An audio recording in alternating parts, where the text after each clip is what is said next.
ഒരു സ്പെഷ്യൽ ചിക്കനാണ് ഉണ്ടാക്കാൻ പോകുന്നത്. അതായത് അതിൽ അധികം മസാലകളൊന്നുമില്ല, എല്ലാം ചതച്ചാണ് ഉണ്ടാക്കുന്നത്.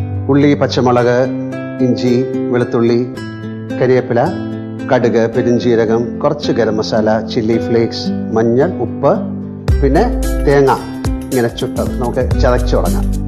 ഉള്ളി, പച്ചമുളക്, ചുട്ട തേങ്ങ അത് ചതയ്ക്കാം. എണ്ണ ഒഴിച്ചു, നമുക്കത് കടുക് പൊട്ടിക്കാം. കടുക് പൊട്ടി തുടങ്ങി അതിലേക്ക് നമുക്ക് ഇതൊക്കെ ഇടാം. കുറച്ച് ഉപ്പിടാം. ഇതിലേക്ക് നമുക്ക് കുറച്ച് മഞ്ഞൾ, കുറച്ച് പെരുംജീരകം, കുറച്ച് കുരുമുളക് പൊടി, കുറച്ച് ഗരം മസാല, ചില്ലി ഫ്ലേക്സ്, ചതച്ച് വെച്ചിരിക്കുന്ന തേങ്ങ ഇടാം. വെള്ളം ഒഴിക്കാനേ പാടില്ല. ഇതിലേക്ക് നമ്മൾ ചിക്കൻ ഇടും. Special chicken.